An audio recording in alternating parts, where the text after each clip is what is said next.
Di sini saya akan menjelaskan materi yang berjudulkan pengumpulan dan preservasi bukti digital, Chain of Custody dalam forensik digital.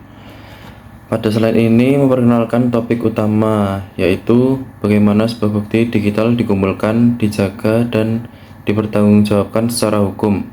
3 page di bawah ini menunjukkan standar internasional yang menjadi landasan materi ini. ISO IEC 27037 2012 sebagai standar global penanganan bukti digital, NIST SP 886 dari Amerika Serikat, dan ACPO Guidelines dari Inggris. Ketiga standar ini diakui secara internasional dan menjadi acuan para praktisi forensik di seluruh dunia, termasuk di Indonesia. Kemudian slide selanjutnya menjelaskan agenda pembahasan. Di dalam slide ini kita akan membahas 6 poin utama secara berurutan. Yang pertama, definisi dan urgensi, yaitu memahami apa itu bukti digital dan mengapa ia begitu rentan. Yang kedua, prinsip chain of custody, 4 fondasi yang membuat bukti sah di pengadilan. Yang ketiga, alur pengumpulan bukti, 6 langkah kronologis dari TKP ke laboratorium. Yang keempat, teknik dan alat, perangkat nyata yang digunakan penyidik forensik. Yang kelima, studi kasus, perbandingan kasus gagal dan berhasil dari dunia nyata. Yang keenam, laporan dan hukum, bagaimana bukti digital diterima di pengadilan Indonesia. Kemudian slide selanjutnya yaitu definisi dan urgensi bukti digital. Untuk kolom yang sebelah kiri itu menjelaskan menurut ISO IEC 27037 2012, bukti digital adalah informasi atau data yang memiliki nilai pembuktian dan disimpan atau ditransmisikan dalam bentuk digital. Ini mencakup berbagai bentuk seperti file dokumen, gambar, video, log sistem, email, riwayat browser, metadata, hingga data volatil seperti isi RAM dan koneksi jaringan yang aktif. Yang membuat data volatil sangat kritis adalah ia hanya ada selama perangkat menyala. Begitu dimatikan, data itu akan hilang selamanya. Untuk kolom yang sebelah kanan yaitu menjelaskan preservasi kritis, dan ada 4 alasan mendasar. Yang pertama, bukti digital mudah rusak. Sekedar membuka file pun sudah mengubah timestamp-nya. Kemudian yang kedua, ada syarat hukum yang ketat. Bukti yang tidak sah dapat menggugurkan seluruh tuntutan. Yang ketiga, integritas, harus bisa dibuktikan secara teknis melalui hash verification. Yang terakhir, setiap langkah penanganan wajib terdokumentasi sebagai audit trail. Kemudian slide selanjutnya membahas tentang prinsip chain of custody. Chain of custody atau rantai penjagaan adalah dokumentasi kronologis yang membuktikan bahwa bukti tidak pernah dimanipulasi sejak saat pertama ditemukan hingga disajikan di pengadilan. Ada 4 prinsip yang harus dipenuhi sekaligus dan tidak bisa hanya sebagian. Yang pertama yaitu authenticity atau keaslian.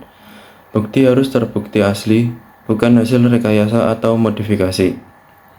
Yang kedua ada integrity atau integritas, yaitu nilai hash MD5 atau SHA-256 pada salinan harus identik dengan hash bukti asli.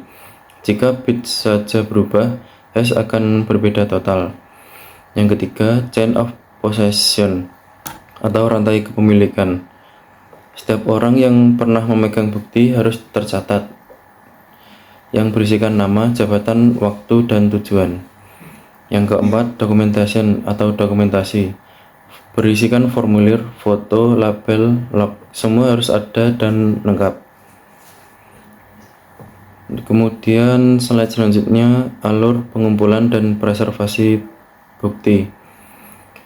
Ini adalah alur kerja standar yang diikuti oleh penyidik forensik digital dibagi menjadi 6 tahapan berurutan.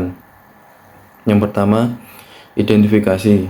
Tentukan terlebih dahulu sumber bukti mana yang relevan, seperti laptop, smartphone, server, router, atau cloud storage.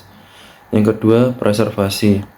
Amankan tempat kejadian perkara, isolasi perangkat dari jaringan, dan cegah kontaminasi fisik maupun digital. Yang ketiga, akuisisi. Buat salinan forensik menggunakan write blocker agar bukti asli tidak tersentuh sama sekali. Yang keempat, dokumentasi. Catat hash waktu pengambilan, nama penyidik, kondisi perangkat, dan nomor segel. Yang kelima, analisis. Lakukan seluruh pemeriksaan hanya pada salinan forensik, bukan pada bukti asli. Yang terakhir, pelaporan. Susunan laporan teknis yang dapat dipertanggungjawabkan di muka hukum. Kemudian slide selanjutnya, teknik dan peralatan forensik. Apa itu write blocker? Write blocker adalah perangkat pertama yang harus dipasang sebelum menyentuh media bukti. Write blocker baik dalam bentuk hardware maupun software secara fisik mencegah komputer penyidik mengirimkan perintah tulis ke media bukti. Tanpa alat ini, sekedar menghubungkan hard disk ke komputer sudah cukup untuk mengubah data. Contoh yang banyak digunakan yaitu Tableau T35U dan Webitech Forensic Ultradoc. Selanjutnya, hash and integrity verification. Tabel di sebelah kanan membandingkan 3 algoritma hash yang umum digunakan. MD5 masih diterima di banyak kasus meski sudah dianggap lemah secara kriptografis. SHA-1 sudah direkomendasikan. SHA-256 adalah standar yang paling disarankan saat ini karena kekuatan kriptografisnya dan kemampuannya mendeteksi perubahan sekecil apapun. Alat yang paling populer yaitu 6 tools yang tertera adalah yang paling banyak digunakan komunitas forensik digital. FTK Imager dan InCast untuk imaging serta analisis komersial. Autopsy untuk analisis open source.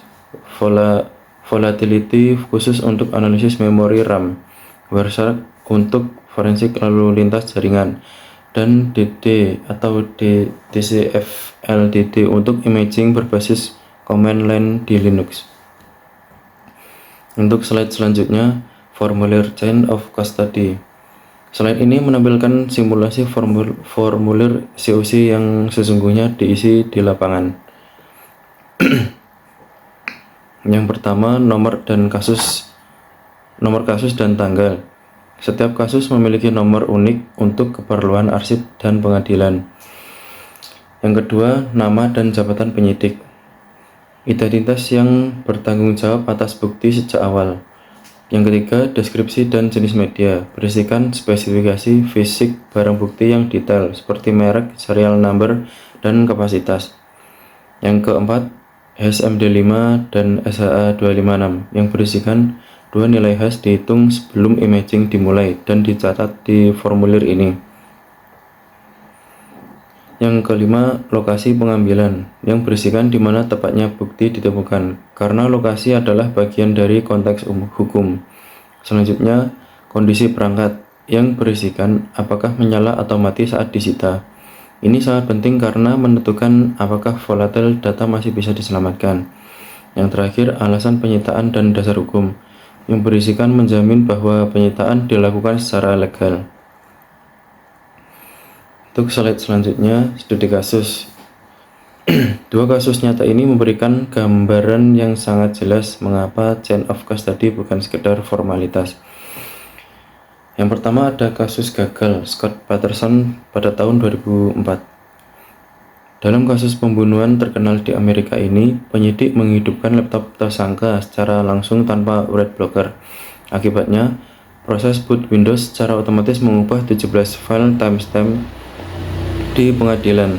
Pengacara berhasil menggunakan fakta ini untuk mempertanyakan validasi seluruh bukti digital, dan hakim pun mengesampingkan sebagian bukti tersebut. Pelajarannya sederhana namun keras. Tidak ada alasan untuk tidak menggunakan write blocker. Yang kedua, kasus yang berhasil, yaitu korupsi EKTP pada tahun 2017.